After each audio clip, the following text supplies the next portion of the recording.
2024 সালের 22শে এপ্রিল এই দিনটি বাঙালির কাছে একটি স্মরণীয় দিন হিসেবে লেখা থাকবে বেশ কয়েক দশক, হয়তো এক শতাব্দী। তার কারণ এই 22শে এপ্রিল সকাল 10:30টায় কলকাতা হাইকোর্টের মহামান্য বিচারপতি দেবাংশু বসাক ও বিচারপতি সাব্বার রশিদির ডিভিশন বেঞ্চ এসএসসির নিয়োগ দুর্নীতি সংক্রান্ত মামলায় রায়দান করেছে। সেই রায়ে তারা কি বলেছেন সেটা আপনারা এতক্ষণে প্রায় সকলেই জেনে গিয়েছেন। তবে এই রায়ের দুটো দিক আছে, একটা যেমন চাকরি বাতিল, আরেকটা কিন্তু খুব গুরুত্বপূর্ণ বিষয়, সেটা হলো সুপার নিউমেরিক পোস্ট তৈরি ক্ষেত্রে যে প্রচেষ্টা নেওয়া হয়েছিল, রাজ্য মন্ত্রিসভা যে উদ্যোগ নিয়েছিল সেটাকে একদম অবৈধ বলে ঘোষণা করেছে কলকাতা হাইকোর্ট। এবং একই সঙ্গে এই রায়ে মহামান্য বিচারপতিরা বলেছেন যে এই সুপার নিউমেরিক পোস্ট তৈরির ক্ষেত্রে যাদের যাদের ভূমিকা ছিল, প্রয়োজনে তাদের সিবিআই জেরা করতে পারে এবং যদি প্রয়োজন হয় হেফাজতে নিয়ে জেরা করতে পারে। তাহলে বুঝতে পারছেন, একই সঙ্গে যেহেতু এই সুপার নিউমেরিক পোস্ট তৈরির ক্ষেত্রে রাজ্য মন্ত্রিসভার ভূমিকা ছিল, তাহলে নতুন আরেকটা প্যান্ডোরার বক্স কিন্তু ওপেন হয়ে গেল। রাজ্য মন্ত্রিসভার সদস্যদের ডেকে পাঠাতে পারে সিবিআই, এমনকি খোদ মুখ্যমন্ত্রীকেও কিন্তু ডেকে পাঠাতে পারে সিবিআই এই আজকের রায় মোতাবেক। একই সঙ্গে এই যে যারা টাকা দিয়ে চাকরি পেয়েছিলেন, কি র্যাঙ্ক জাম্প করে চাকরি পেয়েছিলেন, ইন্টারভিউ না দিয়ে চাকরি পেয়েছিলেন, অর্থাৎ ঘুরপথে চাকরি পেয়েছিলেন, তাদেরকে ডেকে ডেকে জেরা করতে পারে সিবিআই।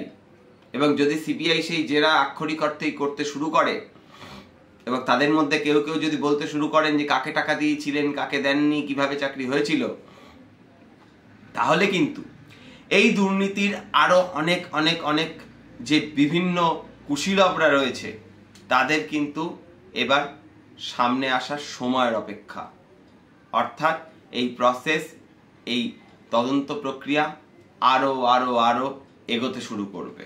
এবার আসি যে বিষয়টা নিয়ে সব থেকে বেশি চর্চা হচ্ছে, 25,753 জনের চাকরি বাতিল হয়ে গেল। এই বাজারে এই এপিসোড যখন আপনারা দেখছেন, আপনাদের সকলের সম্যক ধারণা আছে এই বাজারে একটা চাকরি পাওয়া কত কষ্টের, আর সেই বাজারে চাকরি চলে যাওয়া এ তো অভিশাপ সম। কিন্তু চাকরি তো যাওয়ারই ছিল, কারণ যার শুরুটা হয়েছিল দুর্নীতির মধ্য দিয়ে, সেই চাকরির বৈধতা আর কোথায়। এবার এই যে 25,753 জন মানুষের চাকরি চলে গেল, শুধুমাত্র কিন্তু এই 25,753 জন মানুষ নয়, 25,753টি পরিবারের উপর আধার নেমে আসলো। অনেকে বিয়ে থা করেছেন, অনেকে সন্তান সন্ততি রয়েছে, তারা কি করবেন? গ্রাম বাংলায় এটাকে কেন্দ্র করে কিন্তু তীব্র আলোড়নের সৃষ্টি হবে। আমরা চাই না কেউ কোনো ভুল পথে চলে যান বা কোনো ভুল সিদ্ধান্ত নিন, কিন্তু এরকম ঘটনাও তো ঘটতে পারে, সেটা ঘটলে খুব দুর্ভাগ্যজনক। এবং একই সঙ্গে এই যে গ্রুপ সি, গ্রুপ ডি, 9, 10 এবং 11, 12 এই যে চারটে ক্ষেত্রের যে বিষয়গুলো ঘটেছে, দুর্নীতির ঘটনা ঘটেছে এবং যাদের চাকরি চলে গেল, তাদেরকে কোর্ট এটাও বলে দিয়েছে যে 4 সপ্তাহের মধ্যে তাদের প্রাপ্ত যে মায়না, এতদিন তারা যে বেতন পেয়েছিলেন, সেই বেতন 12% সুদসহ ফেরত দিতে হবে। মানে এ যেন মরার উপরে খাড়ার ঘা। দেখুন, যারা বেআইনিভাবে চাকরি পেয়েছিলেন, যারা দুর্নীতির মাধ্যমে আশ্রয় নিয়ে চাকরি পেয়েছিলেন, তাদের প্রতি আমাদের বিন্দু মাত্র কোনো সহানুভূতি নেই। কিন্তু তাদের থেকেও এই ঘটনার জন্য দায়ী সিস্টেম, যে সিস্টেম বলেছে যে টাকা দাও চাকরি নাও। সেখানে অনেক মানুষই তাদের মূল্যবোধ, ব্যক্তিগত চর্যা, জীবন, তাদের দৈনন্দিন বেড়ে ওঠা, তাদের সততা, সব কিছুকে ভুলে গিয়ে শুধুমাত্র নিজের কায়েমি স্বার্থ, আত্মকেন্দ্রিক জীবনের কথা ভেবে তারা নিজে টাকা দিয়ে যে ঠিক আছে ভাই আমি টাকা দিচ্ছি, বাকিরা কি হচ্ছে না হচ্ছে দেখার দরকার নেই, আমি টাকা দিচ্ছি, আমি চাকরি পাচ্ছি, আমি জীবনে সুখে থাকবো, যেটা আমাদের বর্তমান বিশ্বের বিশ্বায়নের অন্যতম স্লোগান, আমি আমি আমি আমি আমি, খালি আমিত্ব আর আমিত্ব আর আমিত্ব, এর বাইরে আর কিছু নেই। আমরা বলতে আমরা ভুলে গিয়েছি, খালি আমি আমি আমি, এই তো স্লোগান। সেই ক্ষেত্রে কেউ কেউ সেই টাকা দিয়ে চাকরি নিয়েছেন যে ভাই আমি ভালো থাকবো, তাহলে সিস্টেমের দোষটা কিন্তু এই ব্যক্তিদের থেকেও অনেকটা বেশি। আপনারা একটু ভেবে দেখবেন যে এই প্রশ্নটা তোলা জরুরি নাকি নয়। তাহলে কোন সিস্টেম? দেখুন, প্রত্যাশিতভাবে মুখ্যমন্ত্রী মমতা বন্দ্যোপাধ্যায় এই রায়কে সমালোচনা করেছেন। এসএসসির পক্ষ থেকে জানানো হয়েছে সুপ্রিম কোর্টে যাওয়া হবে। সুপ্রিম কোর্ট কতটা সায় দেবে বা সুপ্রিম কোর্ট কতটা ভূমিকা নেবে এই রায়ের পরে, সেটা প্রশ্নের মুখে। তার কারণ সুপ্রিম কোর্টের নির্দেশেই গঠিত হয়েছিল এই ডিভিশন বেঞ্চ। সেই ক্ষেত্রে সুপ্রিম কোর্ট কতটা এই বিষয়টাকে নিয়ে এন্টারটেইন করবে সেটা দেখার। কিন্তু তার থেকেও বড় বিষয়, আজকের অনেকেই বলছেন যে এই রায় আসার পরে এর নির্বাচনী কি প্রভাব পড়বে, ভোটের বাক্সে কি প্রভাব পড়বে। আমার কিন্তু সেটা থেকেও বড় প্রশ্ন জাগে, শুধুমাত্র একটা ভোট বা দুটো ভোট কেবলমাত্র এই রায় বা এই নিয়োগ দুর্নীতির ঘটনার অভিঘাত তৈরি করতে পারে না। আজ এই নিয়োগ দুর্নীতি যে প্রাতিষ্ঠানিক দুর্নীতি হয়েছে তা আদালতের রায় দ্বারা স্বীকৃত, এবং এই নিয়োগ দুর্নীতির রায়ের ফলে একটা বিষয় পরিষ্কার, বাঙালির সামাজিক জীবনে এটা যে চূড়ান্ত এক অভিঘাত সৃষ্টি করেছে তা নিয়ে আর কোনো সন্দেহ নেই।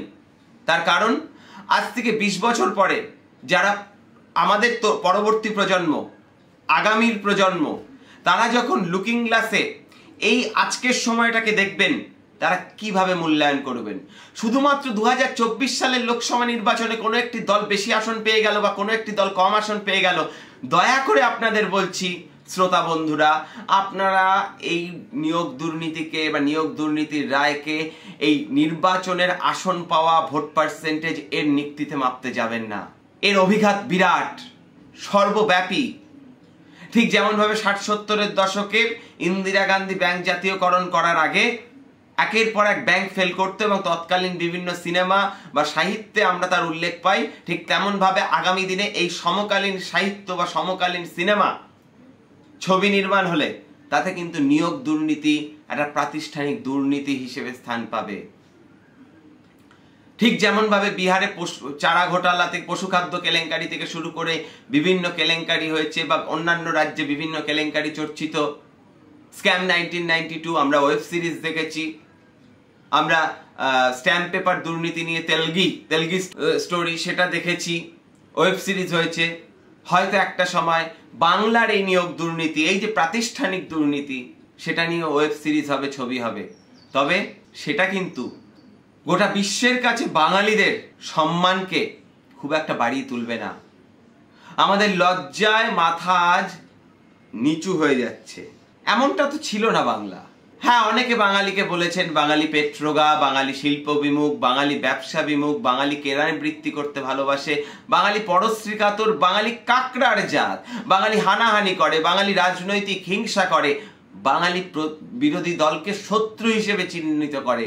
কিন্তু বাঙালি সম্পর্কে সারা বিশ্বের সমুদ্র হিমাচল ভারতবর্ষের একটা ধারণা ছিল, বাঙালি পড়াশুনো করে, বাঙালি শিক্ষিত, বাঙালির সততা আছে, বাঙালির সংস্কৃতি আছে। কিন্তু আজ সেসব অতীত। বাঙালির সমাজ জীবনের সামাজিক অবক্ষয় ঘটে গেছে। আজকের এই রায়ের পরে অন্যান্য কোনো মুখ্যমন্ত্রী হলে, পশ্চিমবঙ্গের প্রাক্তন মুখ্যমন্ত্রীদের যদি নাম করা যায়, আমি আজ তাদের নাম করে তাদের ছোট করতে চাই না, হয়তো অনেকে পদত্যাগ করে ফেলতেন। কিন্তু মাননীয় মুখ্যমন্ত্রী মমতা বন্দ্যোপাধ্যায়, আপনি কি পদত্যাগ করবেন না? বিশ্বাস করুন, এই নিয়োগ দুর্নীতির কারণে নয়, শুধুমাত্র একটা রায়ের কারণে নয়, আপনার আমলে বাঙালির সামাজিক অবক্ষয় ঘটেছে, এই দায় নিয়ে পদত্যাগ করবেন মাননীয়া?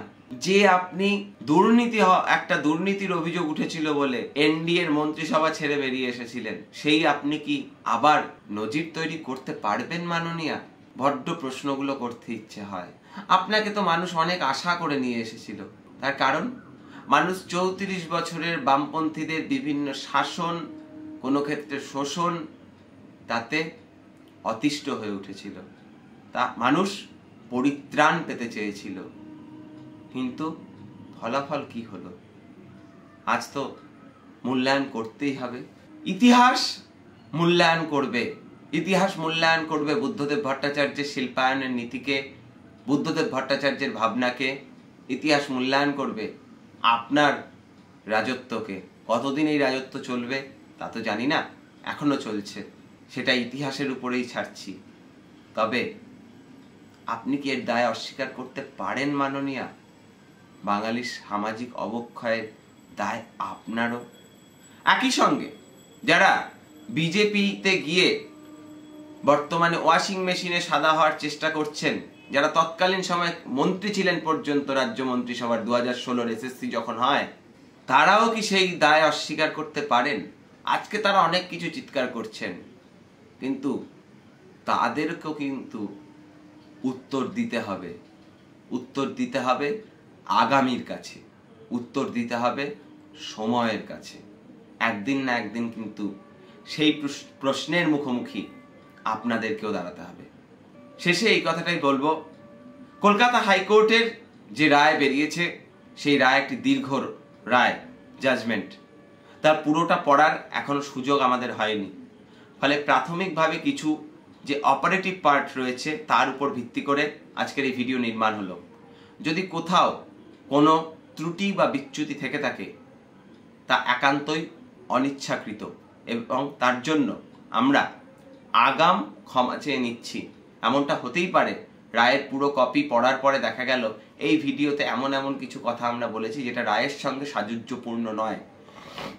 তাই আগেই আমরা বলে রাখছি, যদি সেরকম কোনো ভুল হয়ও তা একান্তই অনিচ্ছাকৃত। আজকের এই এপিসোড ভালো লেগে থাকে বলবো না, আজকের এই এপিসোড যদি আপনাদেরকেও ভাবায় তাহলে লাইক করবেন। আর যদি মনে হয় যে না, শুধুমাত্র এই দুর্নীতির ফলাফলটা ভোটে কে কত আসন পাবে তার মধ্যে সীমাবদ্ধ থাকবে, তাহলে লাইক করতে হবে না, ডিসলাইক করে দিয়ে চলে যান। যারা এখনো চ্যানেলটিকে সাবস্ক্রাইব করেননি, সাবস্ক্রাইব করে দেবেন। দেখতে থাকুন রূপক অর্থে। দেখা হচ্ছে আগামী কোনো এক এপিসোডে।